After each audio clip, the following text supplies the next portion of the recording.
cheese amaretto. Trying to make the fluffiest eggs that I can. I did it once, so now I'm addicted to it. That looks pretty good. You want to be beating the eggs while you pour it, and then essentially it's just air. There's gonna be air in it, and you get pockets of air, and it comes out fluffy like pancakes.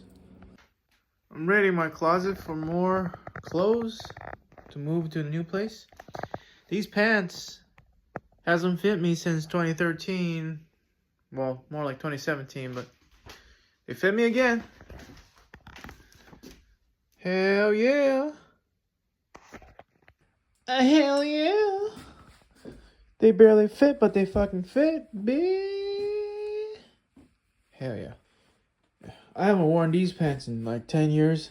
I love these pants. They're so worn in. They're so comfy. Woo! And I bought these bad boys from like 10 years ago.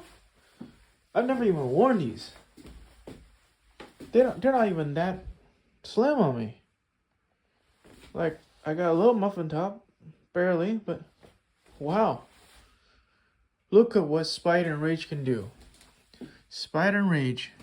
Doesn't matter what your source of inspiration comes from. Mine comes from Spite and Rage and unhealthy motivation. But it's still motivation. Look at me. Look at me. I haven't been able to wear... I've never been able to wear this pants. Because I was fat when I bought them. I was getting fat when I bought them. I'm just telling you, kids. Doesn't matter where your source of inspiration comes from. Doesn't matter where your source of inspiration comes from.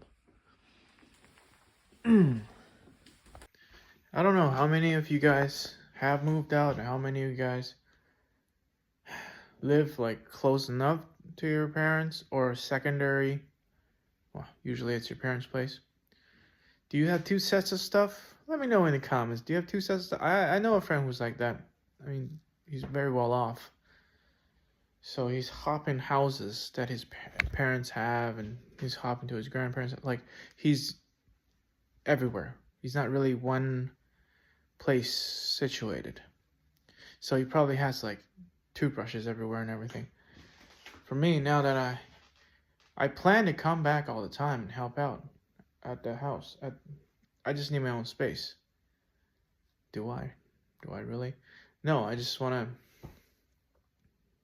This is what I want. I want it to be downtown. I want to be convenient. I want to stay up without my folks nagging at me. I want to not have to commute an hour and a half. Man, I just realized there is no perfect solution. I have everything. I have loving parents. Supportive is not the right word. I have loving parents. I have my own car. Now I have my own place. I have everything. I have friends. Really good friends who would just help me move. I have everything.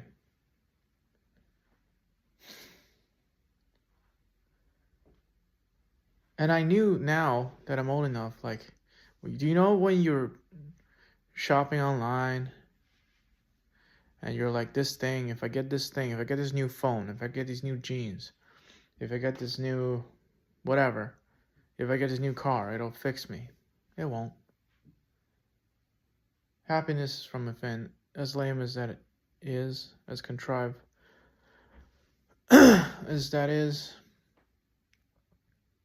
it's true. If you're truly happy, whatever condition you're in, like, if I didn't get the car, my family would have still gotten a car. I would have still been able to drive it if I didn't get my own place. And it just sucked it up.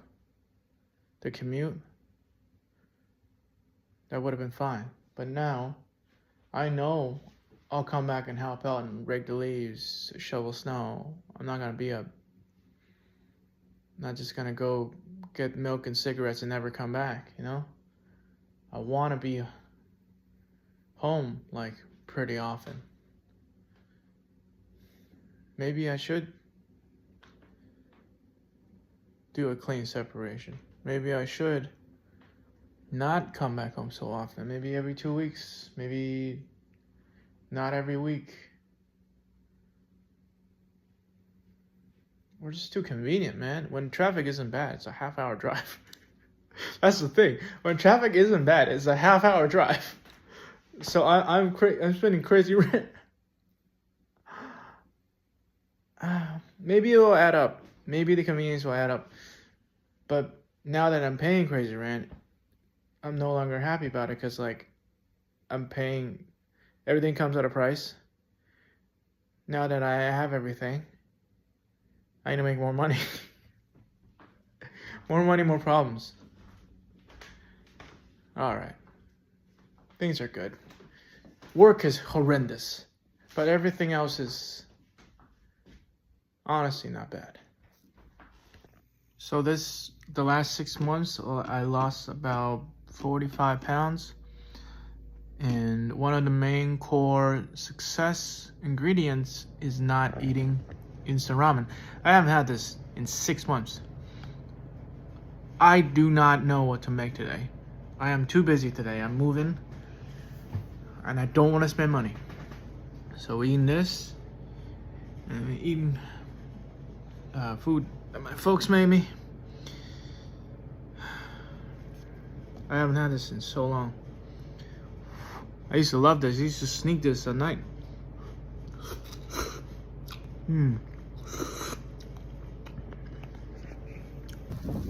Second move, last major move, it's November 9th. It is snowing, the first snowfall of the year, snowing like hell. I just want to thank this house. Thank you for the warmth, thank you for the food. It's not really this house with my parents, but I will be back to take care of you. I'll be back to take care of the house. Bless me for this drive. It's gonna be a rough one, could be a rough one. We're gonna drive slow and smooth. And we're gonna make it. And we're gonna go to Loblaws. And we're gonna enjoy our life. And we're gonna learn to be happy with ourselves. We're gonna learn to not need anybody for motivation, for recognition, for respect, for love. Because at the end of the day, your parents won't be with you forever. Your friends won't be with you forever. You're the only thing that will last you your entire life.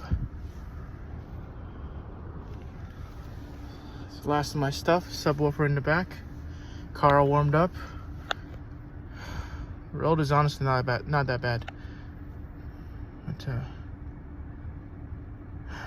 there's some things that I can't let go, and work is being hard, as I said before. So it's been a very hard week. It's been a very hard week, and is it completely self-inflicted? Absolutely. Absolutely, it's self-inflicted. But things will get better. Things will get better. Alright, so I did end up having everything. So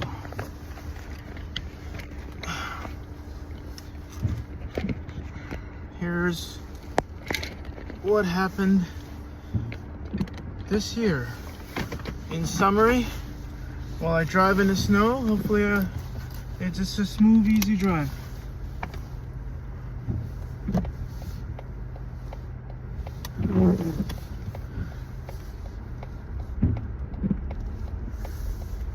I fell in love with a friend. She told me many times over the course of many months. I wasn't badgering her every day about it, but I was love bombing her pretty hard. And about a month ago, it became so bad, my love bombing, that it made her uncomfortable to the point where she doesn't want to be friends with me anymore. And this is a first. A lot of it is a first. She's not from the same culture, so a lot of it is a first.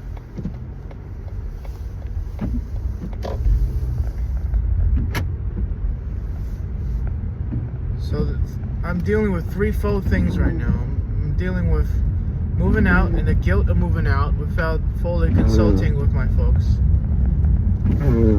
I'm not consulting with them because I know what they're going to say. They're going to make me return my lease.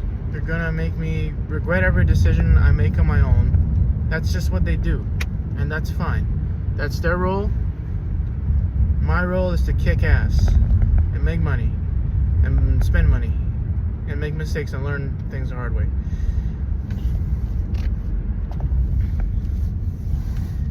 So that's number one. Number two, work has been hard, as I've been saying, horrendously hard. I'm taking on a task that I am not very knowledgeable in, and they're making me lead something I really don't have knowledge in. And I'm trying my best, but it's time to cry for help. I need more support. Third, going back to the girl. I fell in love with a girl that'll never love me back. And she's been nothing but an angel about it. And I've been nothing but an asshole about it. Behind her back, when I'm alone, I'm forever grateful for her. She's trying to teach me about love. Or the world is trying to teach me about love. Like, hey, if she doesn't want to go out with you, don't fall in love with this person. You know, you're not in love with her. You're just trying. You're just trying to convince your brittle ego that she is some mission that you have that you failed, when in fact she's a person, and you rejected people just like she rejected you. It's just normal. It's a very normal aspect of life. She's super hot. It's just she's super hot. If she wasn't super hot, I would have brushed it off like a day after. She's so hot, man.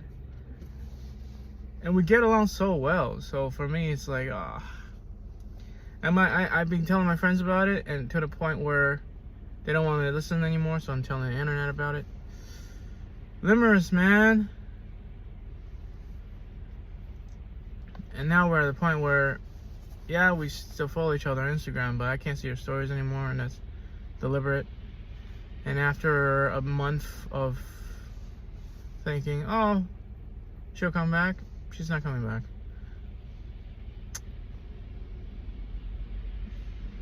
Virtually, she's not coming back. Because of mutual friends, we see each other, but here's what I've decided. I've seen one of these relationship motivational ladies on YouTube, like, take 30 days off. Take 30 days off with this person. Move on successfully. Because if you see them, you just keep getting reattached. So that's the goal. It's gonna be a busy month, so it's gonna be pretty easy to get that break. But this is someone I have mutual friends with, so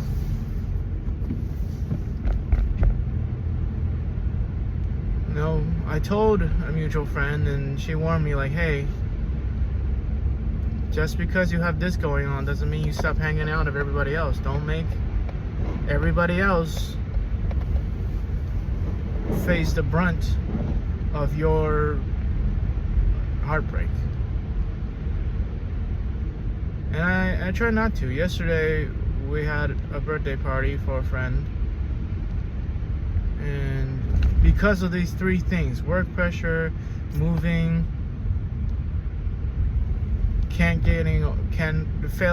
failing to get over a girl, all these three things, I was just kind of I was trying to avoid looking at her, because if I look at her, I'll just fall in love with her more. And I couldn't help but look at her a little bit when we were saying goodbye. And because I made her so uncomfortable, and I betrayed her trust as a friend, I told her I was over her, but clearly I wasn't. She gave me that side hug thing, not to embarrass me or make people question or anything, but I am not a good person, but I will try to be. But it is November 9th. I want to put this to rest. by the end of the year. I want to put this to rest. I want to successfully move on. I want to meet someone new by the end of the year. I want to meet someone new that is gorgeous, that is beautiful, that's interested in me, that is kind,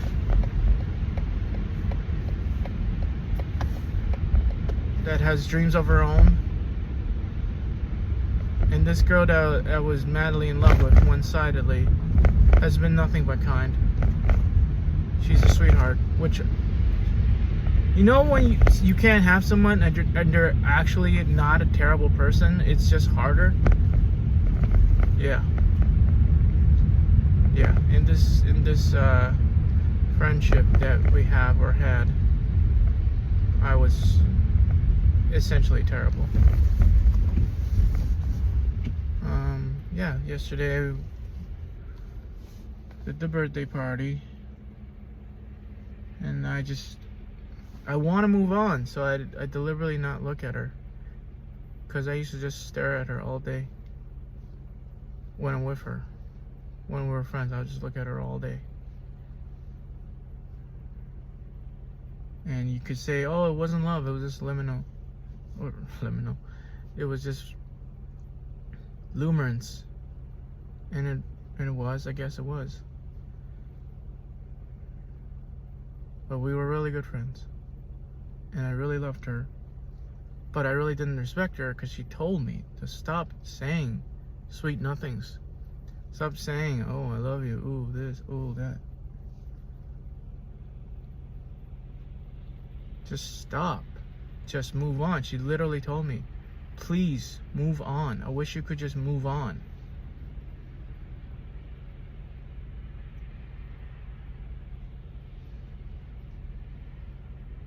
And I will, because what choice do I have? Well, it's for the best, right? Sure, you don't have a choice, but it's also like, it's the better choice. I speed ran this. I knew if a girl doesn't want to go out with you, she probably doesn't want to go out with you ever. I knew, but I do this love bombing thing and limerence thing, where I hold on to them, and my love grows for an unrequited love. It just grows and grows, and it's probably mostly just ego stroking.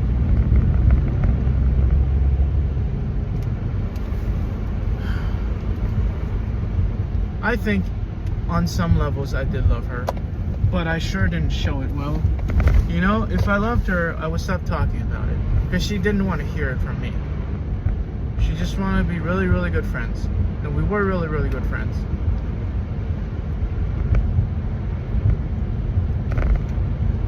And she keeps telling me to be chill, which I need to be. I need to move on. I need to be chill. We have friends, we have mutual friends. I need to find my own person, because she's begging me to show me that she's not my person, and she isn't. In every sense, she's right. In pretty much every sense, I'm wrong.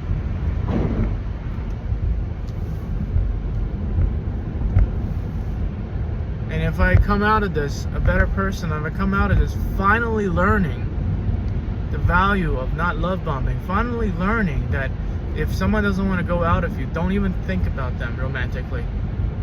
If I can finally learn to be cool, then I am healed. Then I am powerful. Then I am amazing.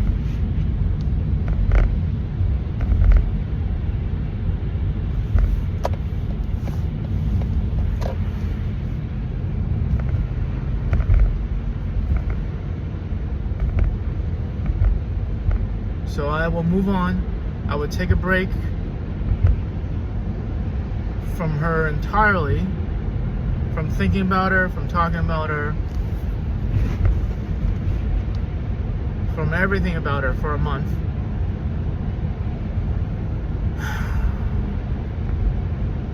And move on.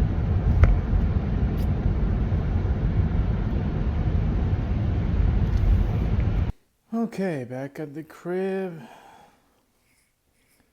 Hopefully enjoy that mumbling for 10 minutes. Food is getting expensive. I'm thinking of mooching my parents' Costco stuff. Or getting my own membership because this chicken is $15 from Walmart. But if you go to Costco, it's like much less. So I need some kind of a Costco membership. And a friend I have that has cute friends that kept love bombing has a Costco membership. Oh, what a horrible time for love bomb. The worst time ever. Okay, so on a serious note, I really need to cook what I buy because I really want to save money. It's just a good thing for living. Oh, and by the way, here's the living room. Yeah, my roommate's right. We do need a lamp on the corner. That corner. Yeah, here's the living room. Foyer, entrance, guest bath.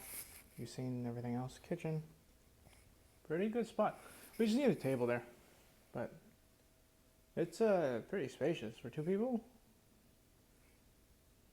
I just don't think it's like super sound wise all that amazing. I thought, with the rooms being completely opposite, there'd be good sound happening, but it's not all that. Yeah, we'll see. Okay, so finally I put in more stuff, which includes vegetables, fruit, eggs, Coke Zero, sriracha, more Coke Zero, duck eggs, soju. There was space here already, so canned goods, pots and pans, glasses, some flavoring matcha in the back, utensils. There's our snack, there's our supplements.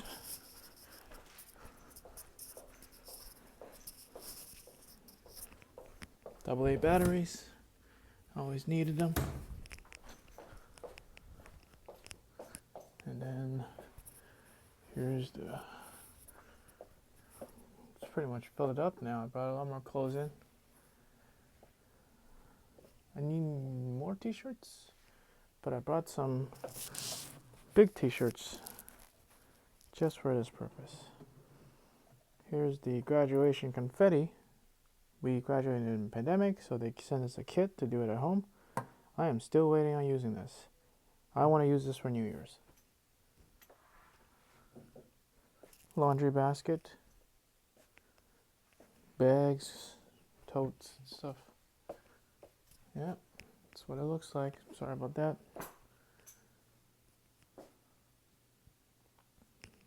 And I won't show you the bathroom. Time to get to work. Time to get to work.